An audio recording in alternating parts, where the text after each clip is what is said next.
النهاردة زين ابني الكبير طلب مني طلب غريب.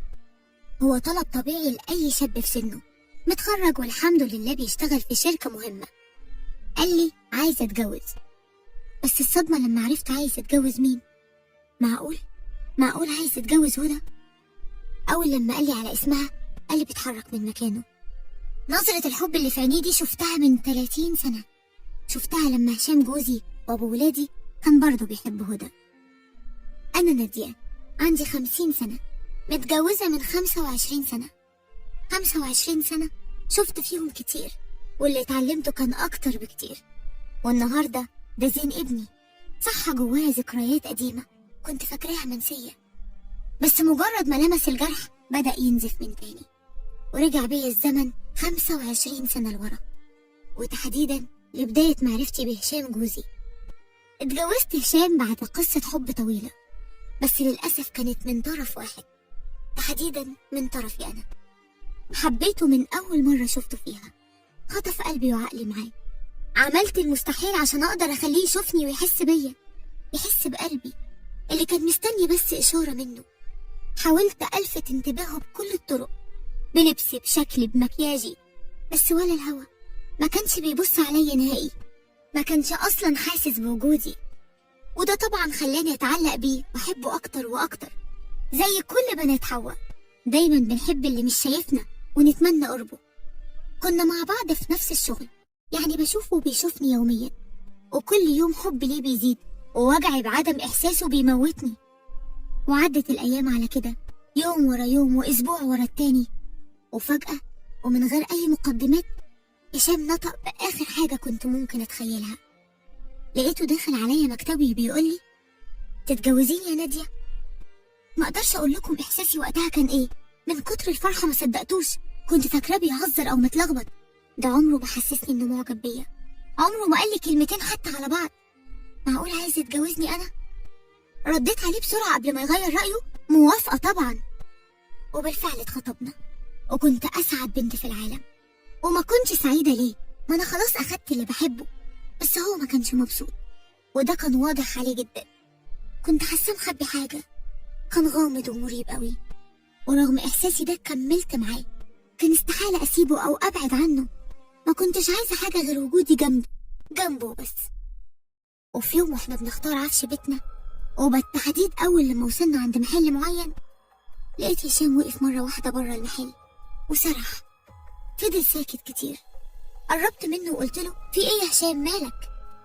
قال لي والدموع في عينيه مش هقدر اكمل، انا اسف. ملحقتش افهم كلامه ولا استوعبه.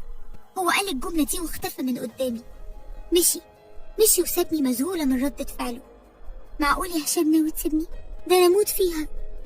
روحت البيت وانا منهارة حرفيا. طبعا اهلي لاحظوا، وكان لازم احكي لهم كل حاجة حصلت بالتفصيل. بابا اتعصب جدا لما عرف اللي حصل وقال لي الجوازة دي لا يمكن تتم ابدا، هو فاكر نفسه مين؟ رديت عليه بخوف، لا يا بابا ما تقولش كده، انا لو ما اتجوزتش هشام مش هتجوز ابدا، انا ممكن اموت نفسي. بابا وماما بصوا لبعض بدهشة في نفس الوقت، وفضلوا ساكتين وما نطقوش بولا كلمة. شكلهم كده فهموا الموضوع غلط، فهموا اني سلمت نفسي لهشام، وطبعا ده ما حصلش. بس انا ارتحت جدا للفكرة دي وسبتهم شاكين في كده. كنت ممكن اعمل حاجة في سبيل اني ابقى مع هشام وبس. تاني يوم رحت الشغل، لقيته قاعد في مكتبه. دخلت عليه زي المجنونة وقلت له مالك يا هشام، فيك ايه؟ رد عليا بهدوء عجيب، مالي يا قلبي، ما انا كويس قدامك اهو. استغربت قوي، يا ترى ايه اللي غيره بالشكل ده اتبدل 360 درجة. بس بصراحة فرحتي كانت اكبر من استغرابي. ده بيقول لي يا قلبي، ودي كانت اول مرة اسمعها منه ومن يوم ما اتخطبنا. وطبعا الكلمة دي خلتني انسى كل اللي حصل منه قبل كده. وطول فترة الخطوبة واحنا على الحال ده، هو بيتصرف بغرابة وانا عدي واستحمل عشان بحبه. ما كنتش شايفة غير حب ليه وبس، ما كنتش شايفة غير حلمي اللي قرب يتحقق، وهو جوازي منه ووجوده جنبي.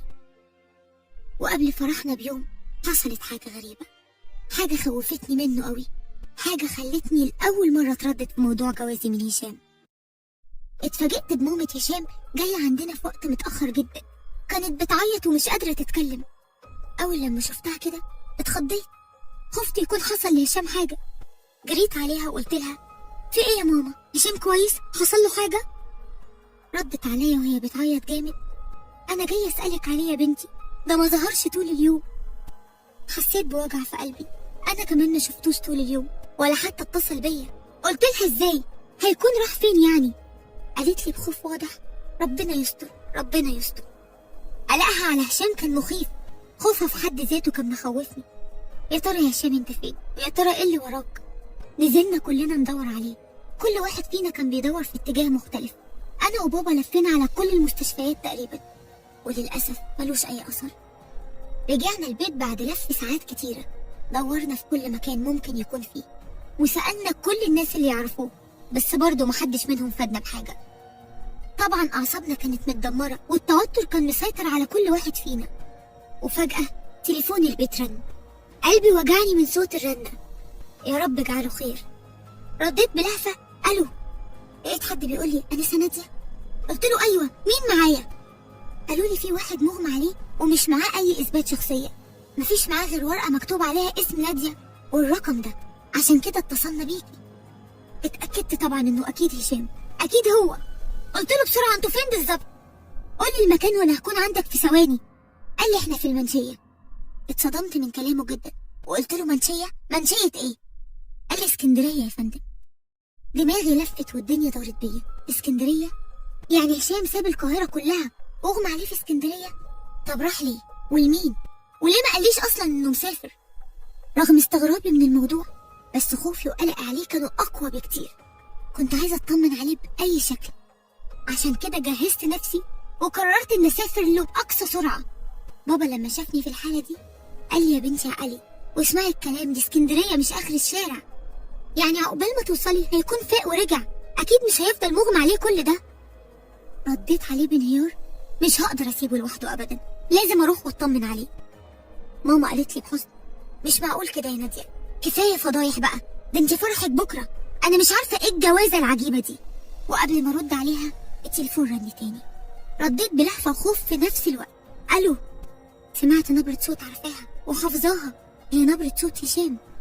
قال لي انا كويس يا نادية ما تقلقيش، انا هركب حالا ومسافه الطريق وهكون عندك. طب فهمني في ايه؟ انا مش فاهمه حاجه. رد قال لي لما اجي افهمك كل حاجه. ما كانش قدامي حل غير اني استناه، وانا من امتى اصلا كنت بعرف اخد قرار قدامه؟ انا من يوم ما عرفته وانا تابع ليه، خيال مرسوم لشخصيته وبيتحرك وراه في كل مكان. وبالفعل بعد كام ساعه هشام وصل عندنا البيت. كان شكله مبهدل قوي، كنت اول مره اشوفه بالمنظر ده.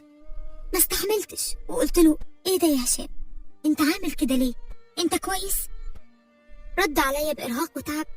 معلش يا جماعة، كان يوم صعب جدا عليا، أنا عارف إني قلقتكم معايا بس والله غصب عني. بابا قال له بشدة يعني إيه كان يوم صعب؟ وإيه اللي وداك اسكندرية أساسا؟ أنت ناسي إن فرحك كمان كام ساعة؟ هشام بص في الأرض وقال له أنا آسف. لا طبعا مش ناسي، بس كان لازم أسافر ضروري وأخلص حاجة مهمة قبل الفرح، وفجأة تعبت وما حسيتش بعديها بنفسي. أنا آسف جدا على التوتر اللي عيشتكوا بسببي فيه، مش عارفة ليه صعب عليا قوي. حسيت بكسرة في كلامه كسرتني معاه، ما كانش فارق معايا خالص هو كان فين ولا بيعمل ايه، كل اللي كنت عايزاه هو اني اطبطب عليه. يا هشام لو تعرف انا بحبك قد ايه ما كنتش حزنت ثانية واحدة بس.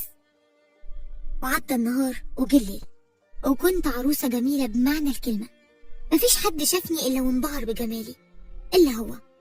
قلت عادي، هو اصلا كده من يوم ما عرفته، غامض ودايما مشاعره مش واضحة، وكمان اكيد مرهق من ليلة امبارح، اكيد شايفني جميلة بس مش عارف يعبر، امال يعني بيتجوزني ليه؟ وبعد ما رحنا بيتنا عاش الزوجية السعيد، هشام نام وسابني. قلت عادي، اهو اكيد تعبان ومرهق بعد كل اللي حصل معاه. بس الغريب ان هشام فضل سايبني بدل الليلة 2 و3. ما كنتش فاهمة حاجة، بس كنت متأكدة انه بيعاني من مشكلة كبيرة. كل تصرفاته كانت بتدل على كده، يعني مثلا كنت بحس بيه كل ليلة وهو بيقوم في نص الليل يتسحب ويطلع بره الأوضة خالص. وفي مرة طلعت وراه وانا خايفة لظني يطلع في محله، يا ترى هشام جوزي بيخوني من قبل ما يتجوزني؟ اتسحبت بشويش خالص من غير ما يحس بيا، كان قاعد في الصالة مش بيعمل حاجة، قاعد ساكت وبس، لا مشغل تلفزيون ولا حتى بيتكلم في التليفون. كنت هتجنن، دماغي هتتشل، بيعمل ايه لوحده في الوقت المتأخر ده؟ وفجأة اتصدمت، لقيته بيعيط بشكل هستيري، بيعيط زي الأطفال. جريت بسرعة على الأوضة قبل ما يشوفني. أنا خلاص مش فاهمة حاجة ومش عارفة أتصرف إزاي. أنا حاسة إن هشام وراه سر كبير جدا. سمعت خطوات رجله جاية اتجاه الأوضة. عملت نفسي نايمة وأنا بحاول أكتم صوت أنفاسي عشان ما يسمعهاش، وفعلا ما سمعنيش ولا حس بيا من الأساس.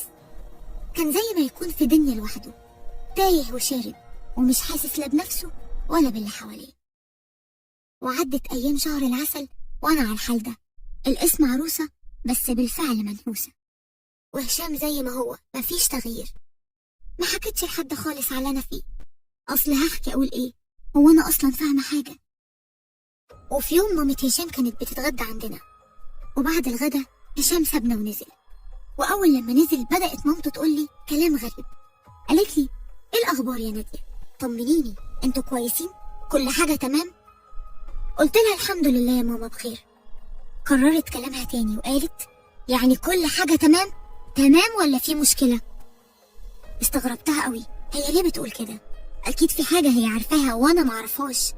أكيد في مشكلة غامضة بالنسبة لي لكن واضحة عليهم جدا، كان لازم أفهم منها إيه اللي بيحصل. قلت لها لأ، كل حاجة مش تمام. حكيت لها كل اللي في قلبي، قلت لها على كل اللي وجعني، كأني لما صدقت لقيت حد يشيل عني شوية. اتصدمت من كلامي واللي قالته صدمني أنا. قالت لي أنا كنت عارفة إن ده اللي هيحصل بس كنت بكدب نفسي، كنت عشمانة إن ربنا يفك كربه. قلت لها بخوف كرب إيه؟ أنا مش فاهمة حاجة. قالت لي بحسرة هشام ما كانش كده زمان خالص، ده كان زينة الشباب، كان بيحب الحياة ودايما يضحك، كان بشوش ومرح جدا، بس كل ده اتغير لما حبها. مش عارفة حب ايه اللي يعمل كده، انا اوقات بحس انها لعنة وصابته مش حب ابدا. حسيت ان الدنيا ضاقت بيا. اخر حاجة كنت ممكن افكر فيها ان هشام حب عمري يطلع بيحب واحدة غيري. حقيقي احساس بشع ما يحسش بيه الا اللي جربه وده طعمه. فضلت ساكتة بحاول استوعب اللي سمعته واللي لسه بسمعه. كملت كلامها وقالت المشكلة انها سابته واتجوزت كمان وسافرت مع جوزها من بدري، يعني نسيته وعاشت حياتها، وهو يا عيني عليه حياته كلها اتدمرت بعديها. قلت لها بوجع هي مين؟ ممكن اعرفها؟ هو انا اعرفها اصلا؟ ساكنة فين؟ قالت لي بقهرة هدى بنت اختي، اهلها في اسكندرية وهي اتجوزت وسافرت مع جوزها برا مصر. حسيت بسكينة اتغرزت في قلبي. ياه، اسكندرية يا هشام؟ يعني قبل فرحنا بيوم رحت تسترجع ذكرياتك القديمة؟ قد ايه انا طلعت مغفلة. بس لا يمكن اسيب ذكريات هشام تهزمني وتنتصر عليا. هي ماضي، انا الحاضر. هي سراب، انا الحقيقة. هي حبيبته القديمة لكن انا مراته. بس يا ترى كلمة مراته لوحدها كفاية؟ اكيد لا، لازم اخد مكانها، لازم معرفش هشام اني عرفت حاجة. كنت بتعامل معاه عادي جدا وهو كان زي ما هو، ومع مرور الوقت وفي وسط مواقف كتير حصلت بينا حسيت انه بدأ يحبني. اكيد مش بنفس درجة حبي ليه بس يكفي انه بدأ. وعدت سنة ورا التانية وبقى عندنا 3 ولاد وحياتنا تقريبا بقت شبه طبيعية، وهشام اتعافى تماما وبقيت بحس بحبه ولهفته عليا، وكمان اكتشفت قد ايه هو شخصية مرحة وبشوشة. وفي يوم واحنا قاعدين بنتكلم قال لي نادية كنت عايز اعترف لك بحاجة. حسيت انه عايز يتكلم عن الماضي. عملت نفسي مش فاهمة وقلت له خير يا هشام. حكالي كل حاجة ووصف لي التعب ووجعه كله، كان بيتكلم براحة وسلاسة غريبة، حتى هو كان مستغرب نفسه، كان مستغرب وهو بيحكي لي. جاوبني على السؤال اللي كان محيرني قوي وقلت له طب انت ليه اخترتني انا بالذات؟ قال لي اخترتك انت بالذات عشان حبك ليا كان واصل لي، كنت متأكد انك هتستحمليني وكنت عارف اني هتعافى على ايدك. انا يمكن ما كنتش حاسس بيكي بس صدقيني ما كنتش بثق في حد غيرك، لدرجة اني كنت كاتب اسمك ورقمك في ورقة ومخليها معايا طول الوقت لان دايما كان بيحصل لي اغماء مفاجئ. في اللحظة دي اتأكدت ان خلاص هشام بقى ليا بجد، وإن ربنا عوضني عن كل التعب اللي شفته معاه. أنا استحملت معاه لأني كنت أكتر واحدة حاسة بيه، كنت عارفة ومجربة يعني إيه حب، دقت وجعه وحسرته، ودلوقتي جيت دور أدوق حلاوته وفرحته. بس للأسف اكتشفت إن الفرح غالي قوي، مش أي حد يعرف يشتريه ويستمتع بيه، إنما الحزن بيتوزع بالمجان. الحزن والنكد بدأوا تاني لما اكتشفت النهاردة إنها رجعت مصر. أيوة، هي هدى حبيبة هشام القديمة وبنت خالته. مش بس كده، دي راجعة بلقب مطلقة ومعاها بنوتة اسمها برضه هدى. الدنيا سودت في عينيا من تاني. كان طبيعي إن احنا نشوفها كتير، دي بنت خالته، حتى لو عايشة بعيد عننا بس أكيد هتجمعنا مناسبات عائلية. كنت حاسة إني في كابوس ومش عارفة أفوق منه على إيه. يا ترى على كابوس أصعب؟ هشام كان طبيعي جدا معايا، ولكنها رجعت أساسا، بس أنا كنت بموت. وجه اليوم اللي كنت خايفة منه، وهو أول لقاء يجمعنا كلنا، أنا وهشام وهدى. كان فرح هالة أخت هشام، كنت بتمنى إنها ما تجيش، يحصل لها أي ظرف يمنعها من الحضور، بس للأسف جت، واتصدمت لما شفتها. جمالها ما كنتش متوقعاه، كانت حلوة قوي، دي طلعت أجمل مني بمراحل. بس أنا متأكدة من حب هشام ليا، ومتأكدة برضو إنه كان بيحبها قوي زمان.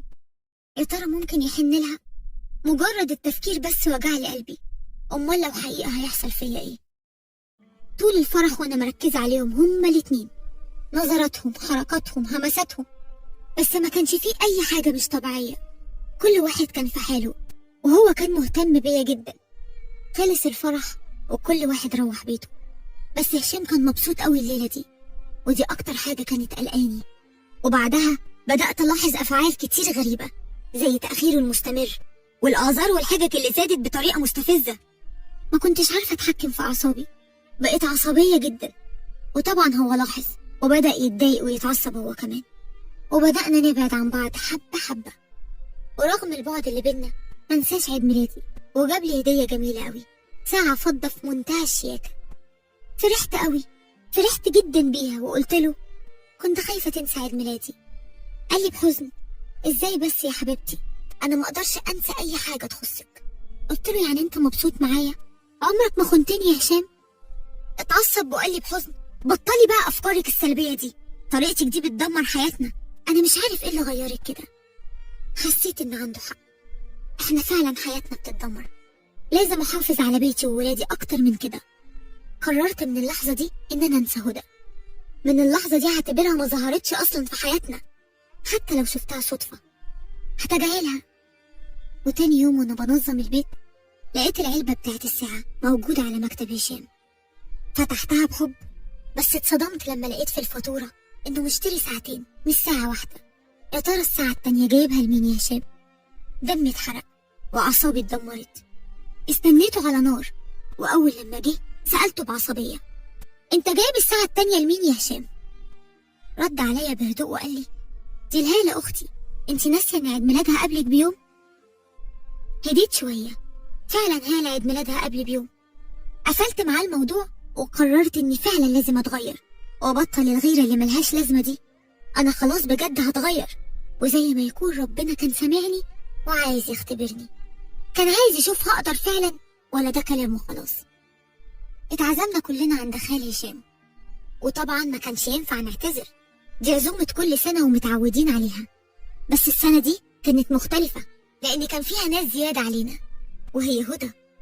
وبالفعل رحت، كان لازم أتحدى نفسي، حاولت أكون عادية، جيت على نفسي جامد، وفي لحظة معينة انفجرت وما قدرتش استحمل، وهي اللحظة اللي شفت في إيد هدى أخت الساعة اللي معايا.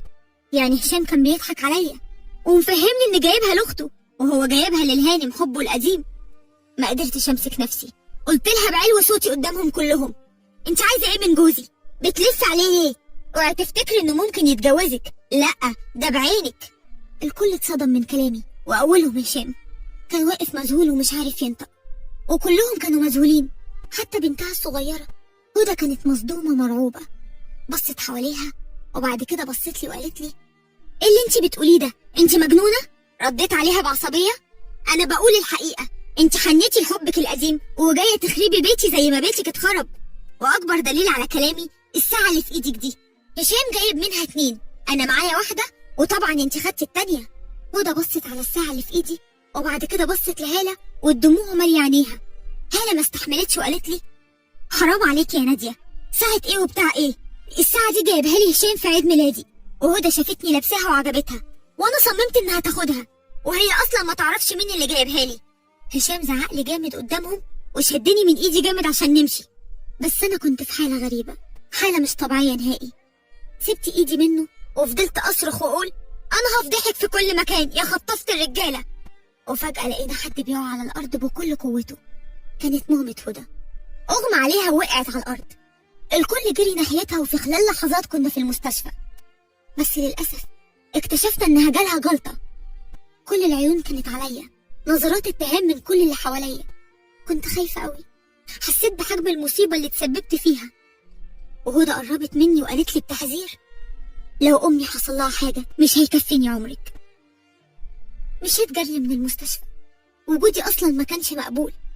وصلت البيت وانا بدعي ان ام هدى تقوم بالسلامة. حسيت اني اتسرعت قوي، يا ريتني ما كنت عملت كده. هشام جه في نص الليل ما تكلمش معايا ولا كلمة. حاولت اعتذرله، افهمه شعوري، ابرر تصرفاتي، ولا كان سامعني. وفجأة وقف قدامي وقال لي انا هعرف ازاي ارد على كل اللي عملتيه، اصبري بس عليا. وطلع بره الأوضة خالص. خفت قوي من كلامه، اول مرة اشوفه كده. يا ترى هتعمل ايه يا هشام؟ وفعلا هشام رد عليا بأقوى رد ممكن تتخيله. بعد الموضوع ده بأسبوع أم هدى اتحسنت وطلعت من المستشفى، وفجأة لقيت هشام جاي ومعاه هدى، جايين مع بعض عندي في البيت. هشام قرب مني وقال لي طبعا انت عارفة هدى، بس أحب أعرفك عليها بصورة أوضح، دي هدى مراتي. بصيت له بذهول، مش قادرة أنطق. معقول اللي بسمعه ده كلام حقيقي؟ هدى تبقى مراته؟ معقولة هون عليك بالشكل ده يا هشام؟ ده أنا عملت كل حاجة بدافع الحب. وفي خلال ساعة كنت مشيت وسبت البيت، رحت بيت أهلي مكسورة الخاطر والقلب. صعبت على أهلي جدا، كانت أصعب فترة في حياتي. يا هشام، بعد كل الحب ده تعمل فيا كده؟ ده أنا استحملت معاك كل حاجة، للدرجة دي أنا ولا حاجة، والحب القديم هو اللي يكسب؟ يا خسارة السنين اللي فاتت كلها. عدى عليا شهر ورا التاني وهشام ما فكرش يسأل عليا ولا مرة واحدة. كان بيسأل على عياله بس. ما كنتش بخرج من البيت، قاعدة مع نفسي 24 ساعة. الحياة بالنسبة لي كانت منتهية وكل حاجة ملهاش طعم. قربت من ربنا جدا. حبي لهشام زمان كان مسيطر على قلبي بالكامل. حتى علاقتي بربنا كانت جافة ومن غير مشاعر. يمكن ربنا عمل كده في الوقت ده عشان أدوق حلاوة القرب منه، وكمان عشان أعرف إن مهما حبيت أو اتحبيت من البشر مسيري يومها فارقهم.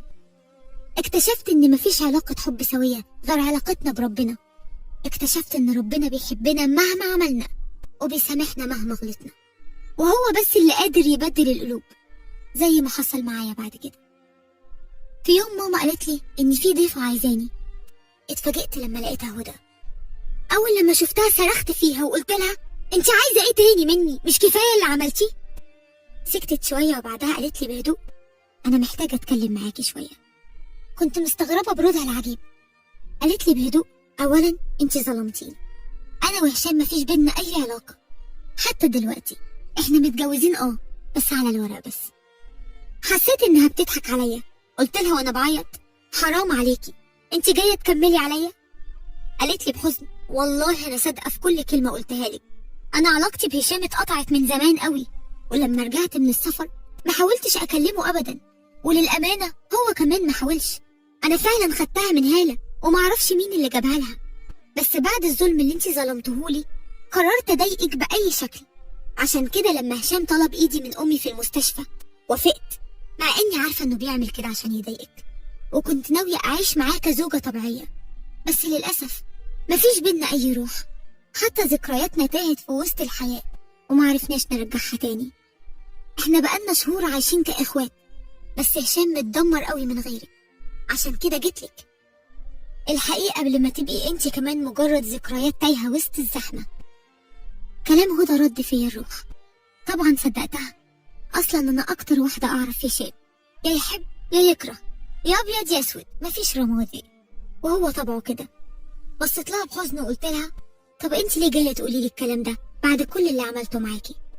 ردت وقالت لي عشان انا احسن منك، انت ظلمتيني لمجرد اني منفصله. مش معنى ان حياتي الزوجيه فشلت اني انسانه وحشه واني عايزه اخرب لك حياتك. مش لازم اكون الحربايه اللي جايه تخطف جوزك، بالعكس انت اللي خربتي حياتك بايدك. غيرتي كعمتك، عمت عينك وقلبك، واول حاجه دمرتيها هي نفسك. وده كان عندها حق في كل كلمه قالتها. يعني انا زمان استحملت هشام وهو بيحبها، وبحب ليه قدر ينساها ويتخطى المرحله دي. ودلوقتي لما اتاكدت من حبه ليا مشيت ورا وسواسي وذنوني الشيطانيه وخربت بيتي. بعد فتره رجعنا انا وهشام لبعض من غير اي عتاب، وهدى اختفت تماما من حياتنا. كانت بتتجنب اي مناسبات تجمعنا. بس سبحان الله، يشاء القدر ان اسمها يظهر في حياتنا بعد 25 سنة. مين كان يصدق ان زين ابني يحب هدى بنتها؟ فقت على صوت زين وهو بيقول لي ايه يا ماما رحتي فين؟ قوليلي ايه رأيك بقى في هدى؟ ضحكت له وسكت. ما قدرتش ابدا ارفضها واظلمهم هما الاتنين. كان لازم اوافق وارضى بالصلة الدايمة اللي القدر اختارها لنا، زي ما يكون مكتوب لنا نتجمع طول العمر. العلاقة في الحب طردية، دايما حاجة بتزود حاجة. لو الحب زاد زيادة عن اللزوم وقتها لازم الغيرة تزيد، ولو الغيرة زادت عن حدها وقتها لازم الشك يظهر. عشان كده لازم ناخد بالنا من مشاعرنا ونوجه كل إحساس في مكانه المناسب، عشان لا نظلم ولا نتظلم.